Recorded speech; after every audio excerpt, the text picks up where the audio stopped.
Welcome to this episode of YPAL's Tales from the Super Yacht Laundry. I am joined today by the gorgeous Melissa Ramm. I've known of you for a very long time. How are you doing? I'm good, thank you. How are you? I'm all right. I'm nearly there because obviously it's just before Christmas. Are you ready for Christmas? Absolutely not. I've bought one present. I'm useless. It's, you've got spare time now. I don't understand why you're not sorted it out yet. This is my first day in the house, and I left about 2 weeks ago, so I've been busy. Busy, enjoying yourself. How dare you? Yeah, busy How enjoying dare myself. you?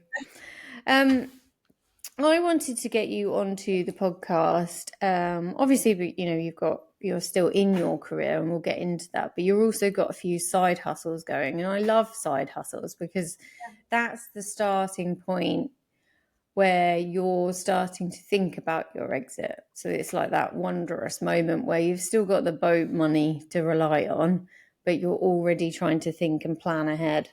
So that's why I wanted to get you on.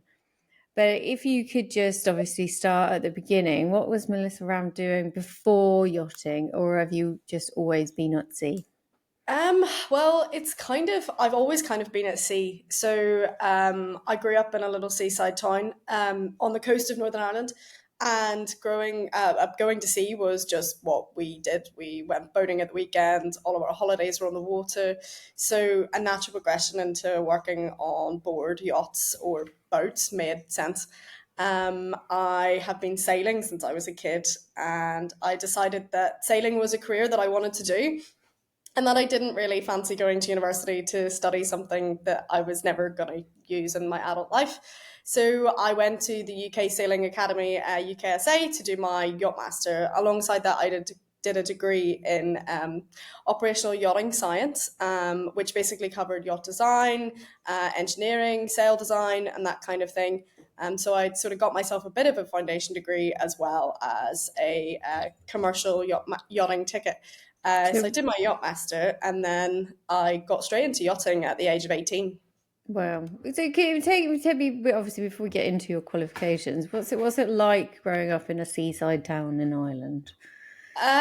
Quiet, very quiet. So, I grew up in a little tiny village, but we had a little house on an island just off the coast of Northern Ireland, which meant that my childhood was very different to every other kid's. Every holiday, every weekend, we went to this little island. Where I learned to row and I learned to sail, and I got a lobster pot for my 10th birthday. Some kids, they wanted dolls and princesses. No, I wanted lobster fishing. And yeah, so that's kind of what it so was it's like. like an island. What's on the island? Anything? Nothing? You just very Nothing simple. really, just little cottages, and building bonfires with your friends and building tree houses and that kind of thing. That's how I grew up, Oh. just living sort of on the land, and enjoying the water. And any moment, any chance we had, we were in the water, just rowing or kayaking, or being towed behind a boat on some form of an inflatable. I think that's where the real love for the sea really began. So it's just like an isolate. It's like it's like a dream for a parent. You can't go anywhere. It's an No, island. no, the kids can't escape. No, exactly. Any weather, rain or shine, we were outside, welly boots on, raincoats, go and play in the mud. Somebody recently asked me what sort of TV programs did I watch as a kid. We didn't really. Only, very rarely. We didn't do TV so much. We were always outside. And even if we were at home, my dad always had a boat project going on. So you're always painting something or anti-fouling something or sanding something. Oh God, anti-foul. Oh. I know it's horrible stuff. But yeah, from a young age, it was always just a natural progression for me. Can you remember like at what age were you like, oh, I just want to keep, like you were a teenager and you just like the boat stuff was getting more, you know. Yeah, I think, I was about 13, and I joined the Sea Cadets in the UK. Oh yeah. Um, I was with them until I was 18, and I was rowing for them and sailing for them. And one of the instructors, he said to me, Mel, this is the Sea Cadets is, of course, a charitable organisation, but we also shape people to go into the Royal Navy. And he was like, would you be interested in doing that and taking it all a bit more seriously? So I said yes, and I was interested. And I come from a little bit of a military background with family. So I thought, okay, let's give it a try. And long story short, it wasn't the right thing for me, which is probably a good thing because I'm not a very regimented person. Not very good with being told what to do. Slightly different vessels as well. If you've been messing Yeah, around sailing and stuff, they're not. That's no, not it's not what. the same, you know. So I decided that that wasn't for me. But the next best thing was yachting, and it was when I was 16. A family friend of ours, he's now a yacht captain, told me about the industry. He suggested what to do to get qualified, and he said, "Look, this is what you can do in the next couple of years until you're 18. Do as much racing, as much sailing as you can." So that's what I did. I got a job in the local marina. Some of my dad's friends had some nice race boats. So I went racing with some family friends and just sort of helped out and did some crewing here and there and learned how to be a bow woman and learned how to be a helm and learned how to trim and all that sort of stuff. So it kind Was of just escalated. what's racing like? So, was sailing for fun's one thing, but Yeah. I get the impression that racers take it very seriously. Oh yeah. Oh yeah. We turn into different people. Like me when I'm racing is not kind, bubbly, lovely Melissa. It's that needs to be done now, or we're going to be 5 minutes late. You know, so that's the yeah. It is. We all take it a little bit too seriously at times, especially like local clubs. You know, I've seen like my local club at home take it way more seriously than the Max World. You know. I'm getting super competitive over, dropping a kite. Oh, you were 3 seconds too late with your kite drop. And it's like, come on, guys, let's go to the pub. It's I not have really. heard that the Isle of Wight is, the race that's very serious. Everybody gets, Mm, it is, I was yeah. like, I thought it was just a jolly. No, no, people get seriously competitive. There was only last year a boat ran aground because they were trying to, tack over the top of someone else. Yeah, it's just like, it's crazy. So obviously, did you try? How did you just try the Navy, or did you actually go in, or? No, you do the application process. So I did the application process when I was 16 because I had a medical issue when I was a kid. I had a bad back injury.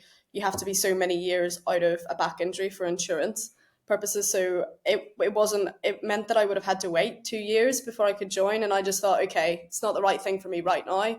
Maybe yachting is better. So I, Just I not give it a meant to try, did be? all the induction and just wasn't for me. Yeah, it is a different, again, obviously the yachty world and, the Navy, they are lifestyles. Yeah, You it is. are picking a lifestyle. Yeah. And they're two Um, very, very different lifestyles. Very, very different lifestyles. I mean, you're not yachting, you're not signing up to go to war. No, Um, no. Although some crew members take it that kind of seriously for a dinner, but it's Yeah, not life or no, death. it's It's really not. no, it's not. No one's Yeah. going to die if there's no napkins on the table. Yeah, Like we can yeah. just take a breath. So everybody just It's relax. um. So yachting.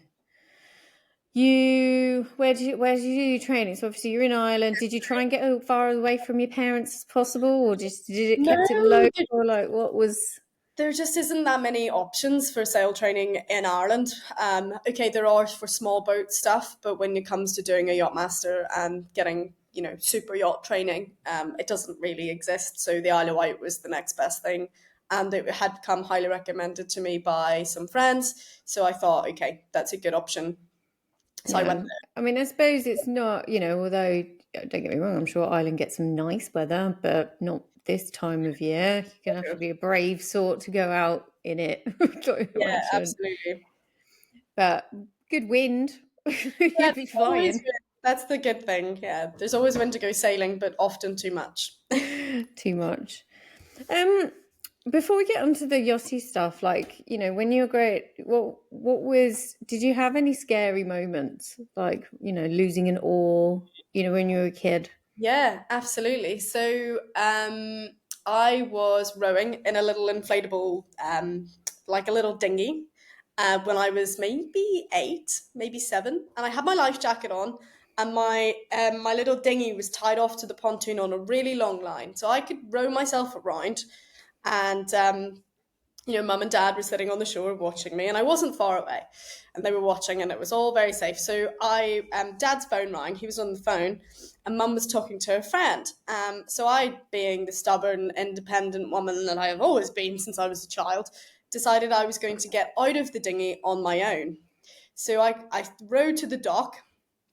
I hold onto the dock with one hand, let go of the dinghy on the other, and before I know it, I'm upside down in the water, like in the water, like Oops. panic, panic, panic. And of course, my dad comes running over, picks me up by the back of my life jacket. He's like, "Mel, you okay?" That for me was probably the first moment when I was a kid of, okay, the water is dangerous. Like Yeah. you can't do these things on your own until you're ready, until you've learned. So that was my dad still tells that story to everyone. Oh, Melissa, she works on a super yacht now, but I remember when. Be rolling that one out at Christmas, Oh yeah, probably. oh, for sure. Yeah.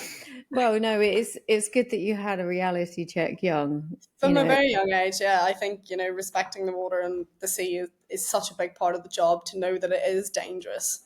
I mean, so many people just take it for granted and take it as a jolly, but there is a huge element of danger. It's a lot. There's a lot of danger. Yeah. I think. What? So, did you need to do your yacht masters then? Did you just breeze Yeah. on through it? I intentionally went and did my Yachtmaster. I didn't pass the first time because my Yachtmaster instructor was incredibly sexist. So Oh, I did my first exam, and then I withdrew from my exam. I said I don't want to do this anymore because the guy was basically setting us up to fail, me and the other girl on our course. So I withdrew from my exam, and I rescheduled it for 2 weeks later, and I said, okay, let's do it again. And I did it again, and I passed. I think so much of it was I'd gotten inside my own head so much, and I wasn't quite maybe, you know, confident enough in myself to put his ideals aside, to then just get on with it. So then I did did you it again. feel when he was teaching you? Did you feel there was a bit of an undertone of like, oh, you're a girl, Yeah. kind of Yeah. thing, even if it's not Even if it's that? not plainly said, Yeah, it's there. Yeah. you're Very much. expecting you to be like a whingy girl. Yeah. Mm. Unfortunately. Yeah. Well, at least you stood your ground. Not many would. No. So did you have a different I examiner the had next time? a different examiner, yeah. And I passed it the second time round. But I would say with not easily, but with a lot of effort and a lot of hard work, but I did pass, yeah. Good. Oh, obviously you've gone on to do great things. So when would you say is your first super yacht experience? My first super yacht experience. So I moved to Palma after I did my Yachtmaster, and I spent my first season sort of doing temporary work, doing bits of racing here and there, and it wasn't until the October that I got a full, proper, permanent job, which wasn't even supposed to be permanent. I joined the boat to do a crossing, Atlantic crossing. We left Palma, and we were headed for Grenada, and we were about halfway across, and I was only on his delivery crew. They had somebody else temping to trial to do their deckhand position, and for some reasons he didn't pass his trial. And I was on watch that evening with the captain, and he said, "Mel, we've been impressed with your skills so far on board. Would you like to stay, do the boss trip? If they like you, we can keep you as the deckhand." And I just was like, okay, sure. Yeah. I'd stepped on board to fill in a position for their second engineer because I had a Yachtmaster and an AEC. I can do the tools, definitely not an engineer. I can fix basic things, but I'm not an engineer by any stretch of the imagination. So I was just happy to be there, to have been given the opportunity. So this captain took a chance on me, and I was there for 2 years on that boat. Oh, wow. She's a very well-known big schooner, sailing yacht Athos, and it was just fantastic. I loved every moment of it. I was on that boat through COVID, through lockdown. Just worked for really fantastic people with a great crew. So obviously with with you obviously starting out, because Palma's more of a sailing hub than anywhere else, would you say, in the Yeah, Mediterranean? absolutely. Yeah, absolutely. There's a lot. There's That's a lot. why I went to Palma. I was on a cadetship with 30 people. 28 of them were guys. There was two girls, and all 29 of them went looking for work in Antibes. And I thought, well, why am I going to pitch myself against all of them in the same way that I've been doing for months? I'm going to go to Palma and be different. I've always been different, so I thought, why would I change now? Why not just Not keep that going? different, but there's better beaches and it's Yeah, warmer. that's true. um, did you have to dock walk? I did a little bit, but I was lucky that I knew someone in the industry already. So I got in touch with them when I got to Palma, and they were able to give me some day work, and they introduced me to friends. And then, the usual, you meet a couple of people in the pub. Okay, I need somebody to come and day work for us for a few days here. I need somebody for a few days here. And then I met someone. I had a partner. He was big in racing, so that was really helpful. So I was able to get Very on some helpful. race boats and do a season with some racing. And then it kind of just snowballed from there. And then I was with the right group of people, met the right person, and then got that temporary job, which then progressed into a full time job. When you were kind of making the connections to get, did you ever feel that you were overlooked for them to prefer a male, or Yes, did you? Yeah, 100%. The lots fact of that times. male due to cabin arrangement still comes up enrages me. It makes me very angry. Um, yeah, I've definitely been put forward for jobs. Still up until recently, been put forward for jobs and been not chosen because of my gender. It's the attitude of the man will do it better because he's stronger, because the male body is made better to do these things, and the reality is that strength isn't always the win. Sometimes if you need to be super strong to do something, you use the equipment. You don't. Well, it's one of those. I suppose that is a real hot topic for women Massively. completely at this moment in time. With what's going on with the Olympics and everything else.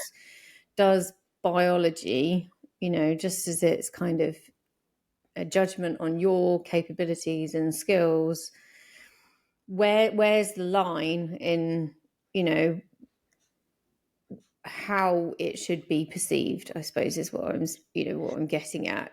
For you, like you said, a lot of the work on a deck on a sailboat is more technical skill than brute force. Yeah, absolutely. And that's why, I've been able to get the jobs that I've gotten because I've got the technical skills. Um, but there's still such an old school mentality amongst many owners, amongst some captains, not as many as it used to be, that, oh, well, we'll hire a man because they're more trustworthy. They're more able to do the job. They understand it better. A woman possibly could not navigate a ship through Oh, not the that old chestnut. She can't yeah, read a map. yeah.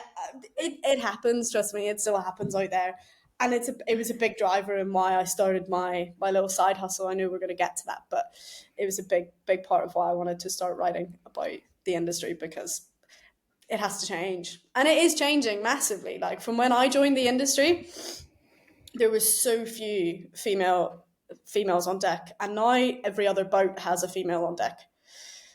You Yeah, know, I mean, it's one of those things that I think there's, what will come out in the wash when we start to, because all of these topics are really hot at the moment, and everybody's kind of discussing them to kind of work out where we're at. Because a lot of it is grey areas, like there is a lot of jobs that women can do just as easily as men can do, but then there is a lot of jobs that also, perhaps men wouldn't be that great at, and women are good, and vice versa. yeah, So absolutely. I think it comes down to opportunity, just the opportunity to even try, Yeah, because you don't know what else you can bring to the table. Do you yeah. know what I mean? Absolutely. I've been really lucky that I've worked for some great captains and owners that have not been that way biased. They've been very forward thinking and very supportive. But I think a lot of it was because I put myself in a position where I wasn't willing to. For me, it was I was working on deck or I wasn't working in yachting. You know, for me, it was a career focus. Like, it is my goal. I'm not here to work for a few years to make money to go traveling to Bali. That wasn't the plan. It was a career goal. So I wasn't willing to accept a deck stew job just for a season You don't want to go on because the interior. once you put yourself into that bracket, it's really hard to get out of it again. And I was trying to explain this to a recruiter not that long ago, actually. I have 6 years experience in the industry, and I was still getting emails for deck stew roles. And I said, I'm sorry, have you read my CV? I have the experience. Yeah, but like, to just get another job, maybe you should consider. I was like, no. Would you say this to a man? Would you suggest that they should take No, a deck stew job? No. no. It's still there and it's still so ingrained in the whole industry. But Well, it's slowly changing. take it as a compliment. You're just very adaptable. You can do two jobs. Like But every that's true. woman on the planet, we are Good at multitask. multitaskers. We Yeah, can do everything. that's So yeah, just take it as a compliment. You're probably skilled enough to do both, which obviously a man can't do. true. Though you say that, but I've seen quite a few bosuns and first officers wearing a skirt to help out, and they're pretty good. Do they have to wear the skirt? Like that No, sounds no, no. It's horrific. just like, Oh, the bosuns in my time, I would not want to see them in squads ever. no. They bent over, you'd be scarred for life. Scarred for life. So obviously, with I'm not saying it's annoying, that when they approach you with that you're more adaptable, Mm. because you're a woman. What's about salaries? What were your experience? Were they fair on that? I've been lucky. I've always had pretty good, pretty fair salaries. Yeah. I've been lucky in that perspective. Salary progression once in a job is something I think the industry needs to progress on. There's not very many boats that run, especially private boats, where you don't have like a fully integrated management system. There's very very few conversations about salary progression or a salary review. Once a year or every 6 months. Well, progression completely like in regardless of whether it's progression on the boat, but progression out, they've only just started talking about it. Yeah, Do you know what I I know. mean? Like if you don't want to be on board, or if physically you can't be, Yeah, they've literally, obviously we know a few pioneering individuals. They're not long started no, trying to create these pathways for individuals that want to leave the industry. yeah, Um, very true. so it's not really surprising, I No. suppose, that it's just. But then I wonder whether women could get overlooked because how long are you going to be on board? I think Well, this that's is the the question. question that a lot of people. I mean, I'm young. I'm 24, so I don't plan on going anywhere anytime soon, or stopping my career anytime soon. But it is a big question, I guess, for owners, for management, for captains. So how long, if I invest my time and money into this lady's progression within her career, how long am I going to reap the benefits of that for? And it is an interesting question, but I guess the main way to solve that is open and honest communication, is to sit down and talk about it, do a review. Okay, you want to go and do your master's ticket. You want to do your master's ticket, we'll pay for it, but you have to guarantee us another 2, 3, 4 years. Yeah, You it's difficult. Well, like I said, again, females, we do have different choices to make. Yeah, absolutely. We're just about to do a series on fertility. Oh, wow. So, like, you can, at 24, you could easily work in the industry until you're 40. Yeah, But the only thing that would probably stop you from doing that it's fertility. is children. Yeah, Because, I'm not going to talk too much about it, but I'm lucky to have a daughter because yeah, I left it really, really late and I gambled massively. yeah. And And we'll not go every through all of that. Not everybody gets that lucky. No, but also I think with starting the conversations, talking about women's choices and when we may have to make those choices, you can bring into at 24, first, freezing your eggs kind of thing. So by the time you get to the age where you're like, yeah, I'm ready to take a bit of a break, you've still got that option. An option. Because you just don't know until you get on it. Literally. Yeah, well, that's true. Yeah, until you really start to look into it, you don't know. It is You don't yeah, know. You don't know what hurdles. So, it's always best to have, I think women are planners. And I yes, think, but there are some topics that women just don't, when you're 20, you don't want to think about kids. I had no interest in kids whatsoever. I didn't want to play with them. I wasn't bothered. I was like, I'm off yeah. kind of thing. But now reflecting, I was like, oh, I should have thought a bit. I should Yeah, have not like get into the gory details of what no, it's like to have children, but like at least going, banking an option or yeah. two, or having a think about it. But also, how much is it to do your unlimited ticket? Well, It's a for lot me, of money.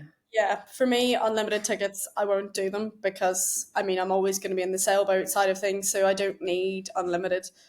Just 3,500 master potentially, but that's looking into the future, and I don't, I don't know if I want to run that boat. If I want to be a captain, I'm quite happily with being an officer. So we'll see, But you're right. You spend thousands and thousands on these courses, you know, maybe you invest that in a house instead or Well, a yeah, I fertility. mean, I don't know off the top of my head how much they cost, but they're a deposit on a house. Yeah, Well, no, maybe not a house, but big chunk of a part. deposit for sure. Yeah, absolutely. And you do have to weigh up. So obviously, as a female, I don't imagine that you'll ever stop sailing, but No, sailing for a job might, might it might change. not be able to happen, if you know what I mean. Absolutely. Kids change everything, Yeah, everything. for sure. Sleeping patterns, everything, everything. So, Yeah. um, so you're going to want that flexibility later on down the line. But the courses are really expensive. Now, I suppose if you are a guy and you're in that stereotypical relationship, Yeah. you can stay in the industry until you're in your 50s. Yeah. I don't know I what. mean, there are lots of options for financing courses. There are things like the Slater Fund. There are, you can go into the commercial side, do your tickets, and then come back out into yachting. So there are options, but yeah, generally most people pay for them themselves, and it was a solid chunk of money. So, do you are obviously starting to dip into what your little side hustle is? What is the ladies on deck community like? The Ladies on Deck community is it's good. We do try to support and so like build each other up. There are several group chats, too many, more than I can remember, of different women on deck at different levels, at different sets, on motor, on sail. I have been sort of always in the sailboat side, so I've sort of collated a little community of girls that I know that I've met on other sailboats that are, similar to me, grew up in a similar way, have the passion for the sea, and that kind of thing. There is a bit of a community of women on deck, yeah. Yeah, it must be quite well. Again, strength in numbers kind of thing. Yeah, It absolutely. must be quite good. What are one of the common things that they talk about? What is one of the big Um, bugbears that kind of comes up? the male due to cabin arrangements on a job description that they're overqualified for and are told they can't apply.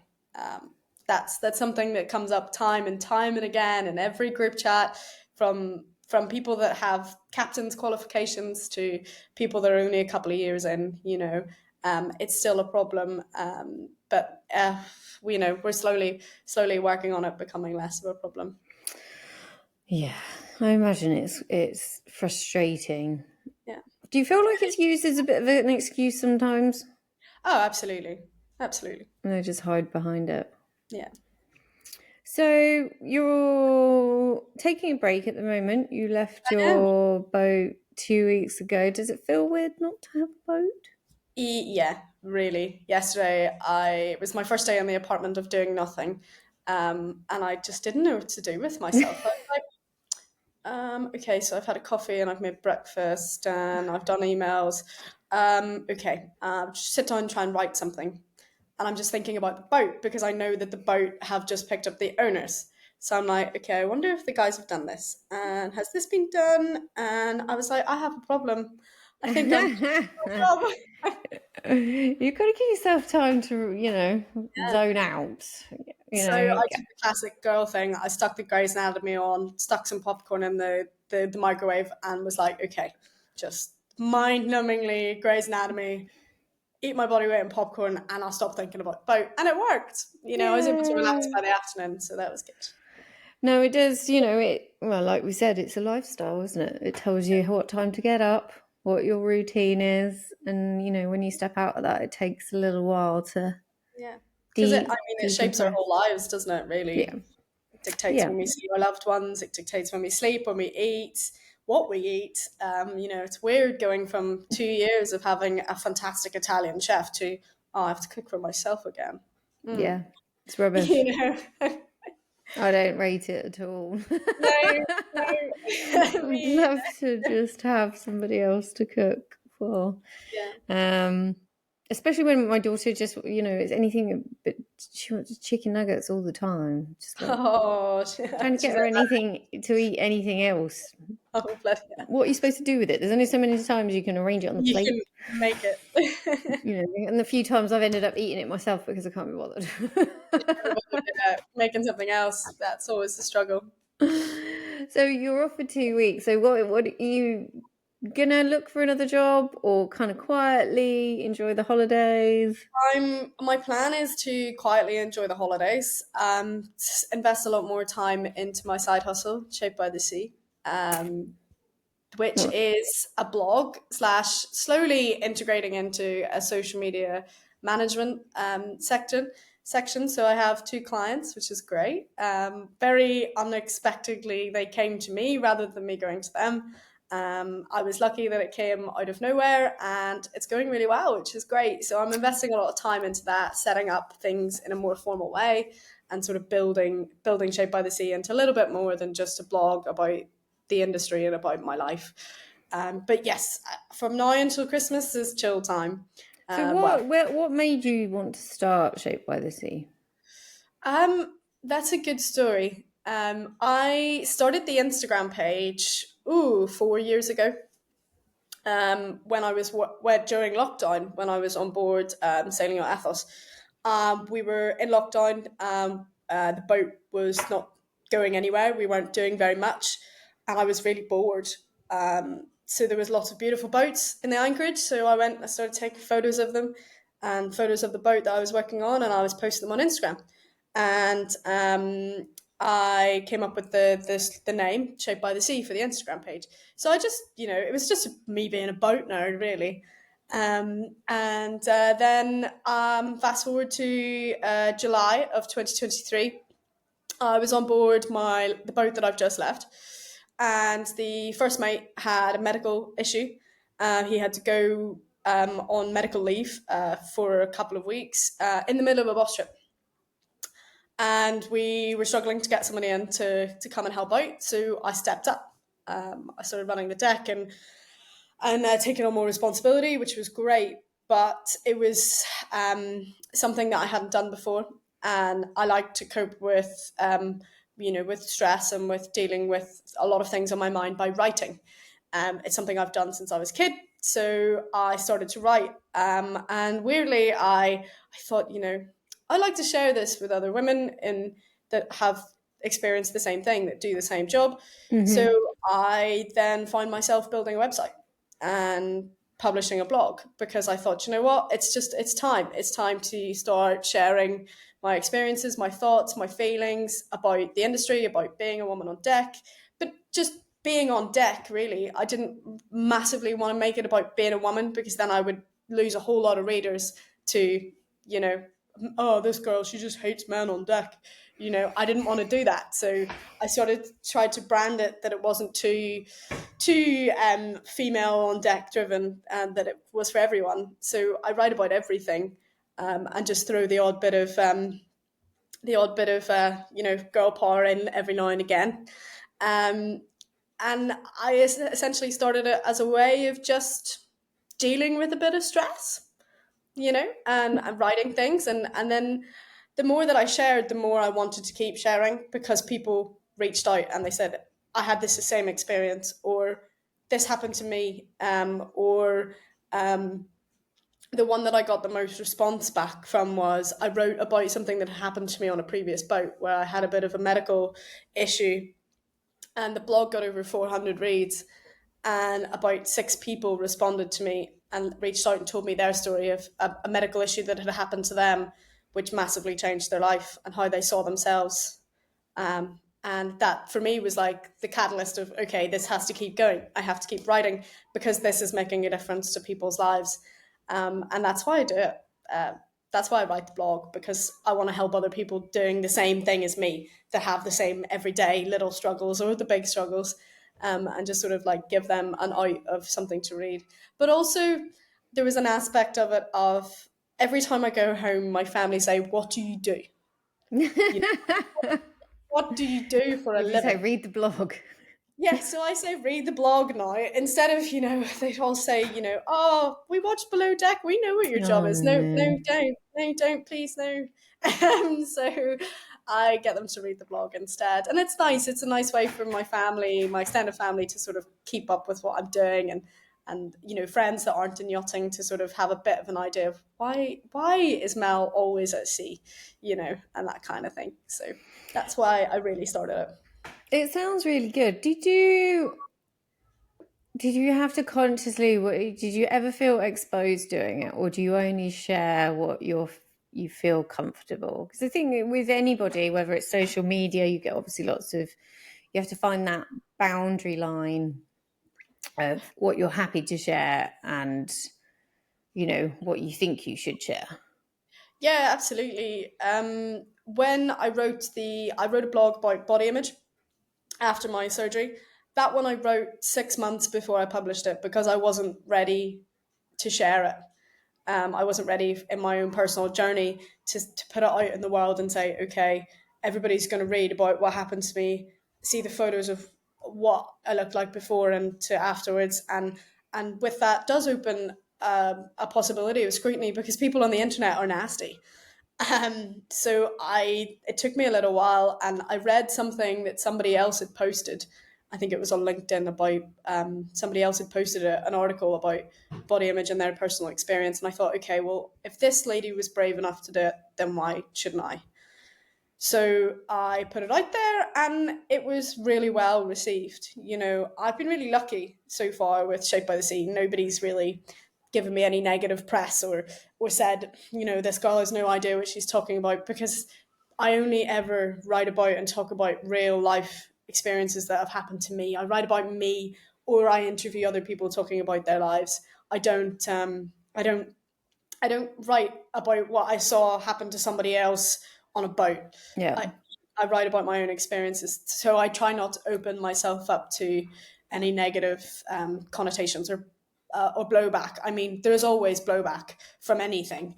There's always somebody's going to say, oh, that girl doesn't write very well, or who does she think she is making Instagram videos? But I don't care. No. I There's don't care. always people with opinions. Everybody's got Everybody's got opinions, one. Yeah, haven't they? absolutely. So, Um, well, yeah, everybody's got opinions. I think that's one of the things that with pearls, like I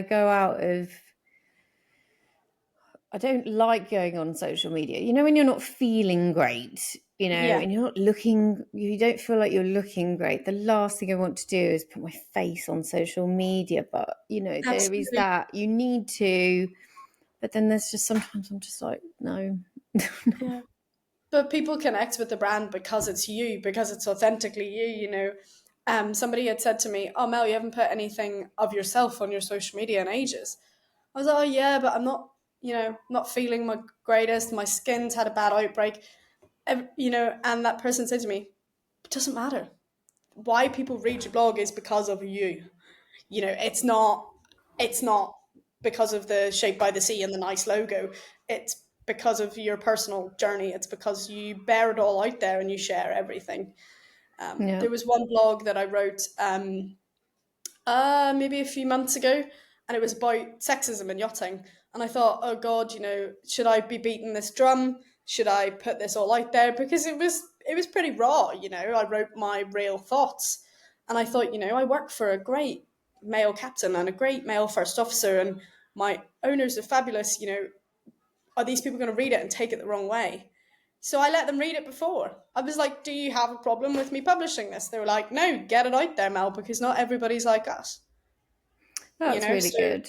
if there I was suppose anything, it's one of those things. It surprises you. You've got to just put it out, put it out there a little bit yeah, to give you the confidence to do it. yeah, Because you can absolutely. get all inside your own head. It's Absolutely. I do it all the time. You know, sometimes I let my first officer read blogs before I publish them. I'm like, does this sound stupid? He's like, no, Mel, just fucking hit the post button, would you? And I'm like, okay, I'll just post it then. And then normally I put my phone on do not disturb and don't look at it for like 6 hours, because then I find myself obsessively checking if somebody's read it or not. So I just turn it off and I just walk away and go for a run or something, and then I have a look at it later and I see if there's any readership or any blowback or anybody's thought, oh, this I is think rubbish. I'm getting to the point where I don't want Yeah. social media at all. I don't know. Like I'm really not. Although I have to admit, I've got a bit of an X addiction. It's peaked I because, don't use it. huh? I don't use it. I just, I have to do, it's only like the run up to the presidential election. There was Uh, just like loads of, one of the things that everybody was banging on about. And I was just like, right, okay, well, let's have a look. Is it just a cesspit or, yeah. so I've got a bit of an addiction to that a little bit. But everything else, I think it's because taking photos, especially when you're getting older, and I've mentioned, unfortunately, I might be heading towards pre-menopause, the joy. I don't feel like I look like I should for Instagram. Do you know what I mean? I But know I that mean, sounds, it's complete bullshit and I really shouldn't. nobody looks like they should for Instagram, because if we all looked like one of those Instagram models, we'd, you know, True. the world would be soulless. Yeah, no, it's true. But it's social media is a love hate. But I think you think it's changing a little bit. People aren't. Yeah, I think massively. Yeah, I think I look at the younger generation, people younger than me, and there isn't. I don't know how to say this without being rude to a whole generation. There isn't so much authenticity of people anymore. You know, like everybody's just what they put on their social, or they act how they've seen, you know, a Kardashian on social media. And I'm like, just be you. Stop trying to be someone else. Just be who you are, you There's some know. amazing developments. I was watching the news the other day, and there's a club in Manchester, and they give out stickers to put over the cameras on your phones. So to Oh get into the really? club, this is to experience clubbing like when I went clubbing. Like we're going back in time, for them to get this retro experience where you can dance like, there's people in the room that are watching, but like it doesn't matter because Yeah. people don't dance and they're not, what are you going to a club for if you're not actually enjoying it? So they're doing it's like a retro night where they cover up their cameras and just like, well, what do we do? Well, you just dance. You just dance. You just Just enjoy dance, yourself.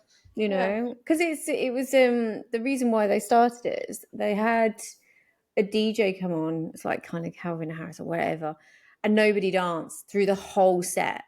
So everybody just had their phones out and they didn't actually, most people Nobody didn't was like, dance. So like, what's the point in seeing somebody like that if you're not going to get into it? no, So absolutely. world's coming full circle. I think they're going to realize that I it's really good to not have any evidence of your 20s. hope. Well, mine's all on social media, which is, Not the but it's fun okay. stuff though, not the fun No, no, I'm stuff. very, very selective with what I put on socials now that I run a sort of business through social media. Even on my personal page, I'm like, should I post that? I think twice before I share a Mm. rosé lunch story these days. Even What's things one like of that. I'm those? I like, haven't had one for ages. I would be plastering that up. Like, yeah, I'm uh, out to lunch. yeah. Um, what advice, like, so obviously, if you're talking to your 18-year-old self, Oh, what three bits of advice would you give her, or any 18-year-old right now that's listening is like, I don't want to polish stuff in the interior at all. I would say absolutely stick to your guns, believe in yourself, and do not let a recruiter or a yacht manager or a captain bully you into taking a job that you don't want. I would say to, fake it till you make it, because that's what we all do. Nobody's got a rule book of life. There is no right way of doing it or wrong way of doing it. You just have to do it. To just put yourself out there and believe in yourself.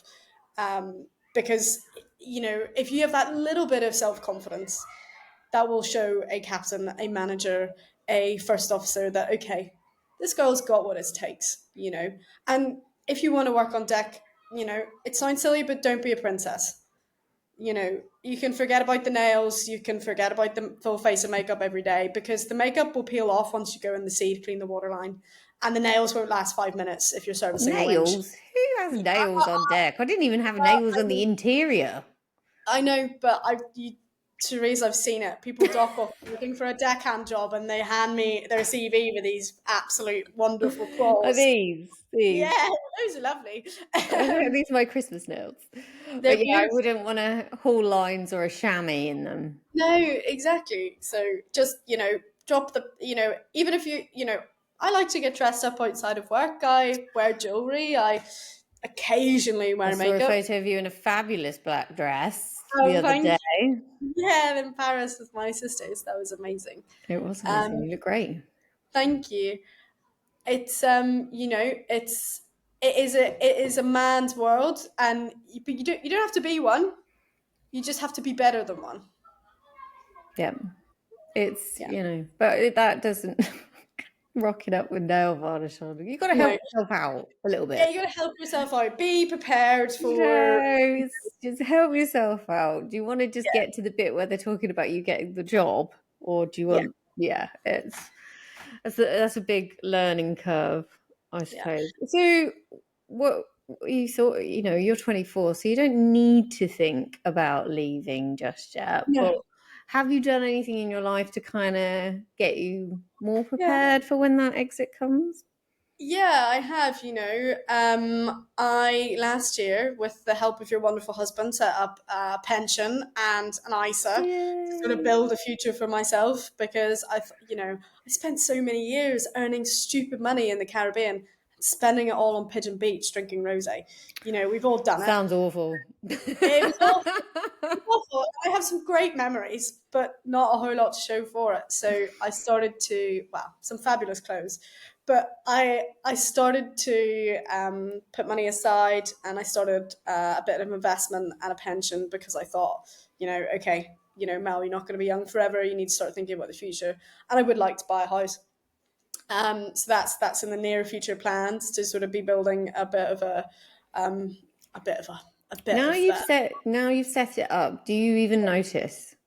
Like no, now you've got your finances kind of organized, you no. went do you actually even notice now? You It still just get your goes. Yeah, yep. it's just great. And I think starting the blog and starting the social media stuff and having that on the side sort of give me a bit of a thought of, okay, what could I do after yachting? If I do decide that I want to have kids and settle down, then what are the options for working on shore? I mean, I think I'll always be within the yachting industry in one way or another. So I think, doing that sort of stuff. I don't know if it's something I'd want to do forever, but it's definitely an easy option to get out of yachting, if I needed a job. But I think mostly the writing. I've been doing a bit of writing for a few people.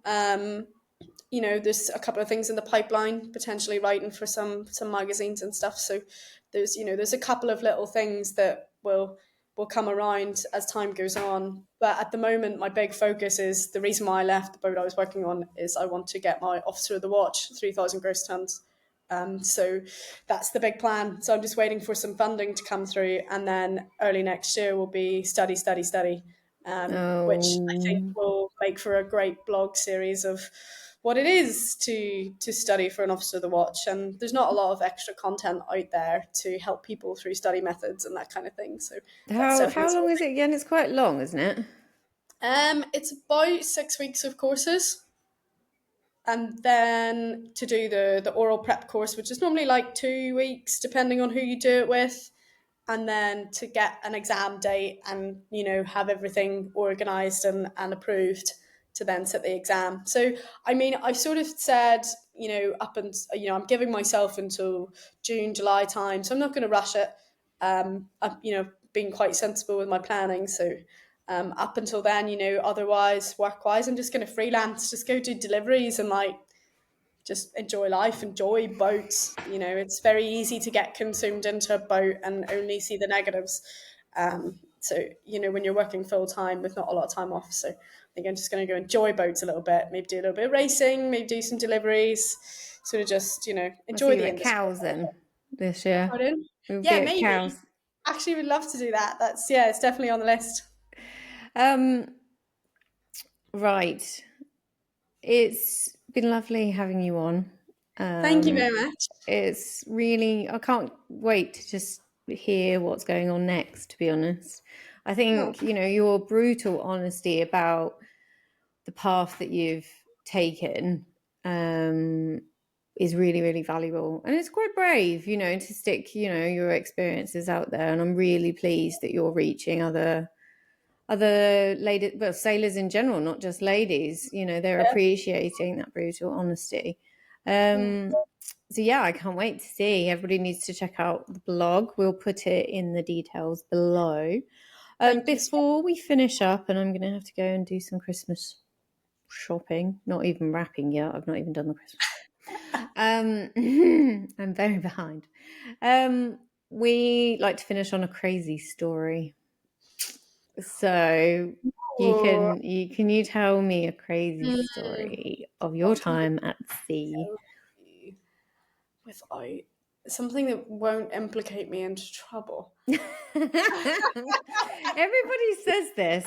You can Yeah. send me an anonymous one later. We- This is just funny, actually. I was working on a boat and we were doing a summer in Ibiza, Mallorca, and we had like 12 weeks of different sets of the family.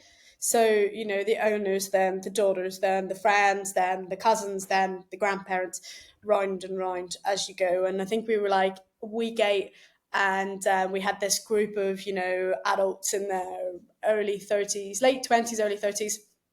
And they were great fun. Loved to party. We did a themed night every evening, so we had like Olympics and an Asian night, and we had a 20s night. So everybody got dressed up, and they were really happy to get involved with the crew and all of this stuff, and it was very good fun. And they were using the water sports equipment through the day, and we packed everything up. And I was on night duty, and I went to put some towels in the wash, to finish up the day and help the girls a little bit because they, cocktails, spawned cocktails, and they were super busy. So everybody pitches in on a sailboat. So I was just downstairs helping them out, and I come up on deck and I see all these wet footprints along the side deck from the side boarding that was closed. And I was like, what the hell is going on? So I look over the side, there's nobody in the water, and I walk down to the cockpit, and there's this guest drenched head to toe with a sea bob in his hand. And I was like, is everything okay? Yeah. So we tried to use the sea bob, but it was on charge, and we didn't think about, like putting a cap on it or anything. So they just threw it in, and the guy jumped in after it. But obviously, it didn't work. So he come up the other side boarding that was open because I was just cleaning everything up for the night. So he climbed back on board with the sea bob, and he was like, "I'm so sorry, I'm so sorry," and he absolutely pissed. He jumped in the water with the sea bob, like completely wasted. And I No. was like, "Oh my I god, don't I know. don't Well, think that this." I was like, "Thank God you're okay, that you're safe." I was like, I left for 2 seconds. I was off the but the deck sea for bobs 2 seconds. had it though. And the sea bob, bless, he had to go for full service. He was brand new as well. At least he was still in warranty. It was fine. But oh my god, it was hilarious. Oh, you need And the eyes in the back of poor your guy, head for guests, yeah, don't you? absolutely. The poor But guy was beside himself. I was like, have another gin and tonic, mate. It's fine. Don't worry about thank you so it. much for sharing your story, and thank you No so much for problem. coming on. We've Yeah, really, really yeah, liked it. We'll get an update soon. yeah. Yeah, absolute pleasure. Thank you very much. So, ladies or gentlemen, if there is any boys that listen to our podcast, if you've enjoyed this episode, we have plenty more for you to enjoy. And if you're wanting any of the details of Melissa's blog and Shaped by the Sea, we will put it in all the details below. But until the next time, see you later.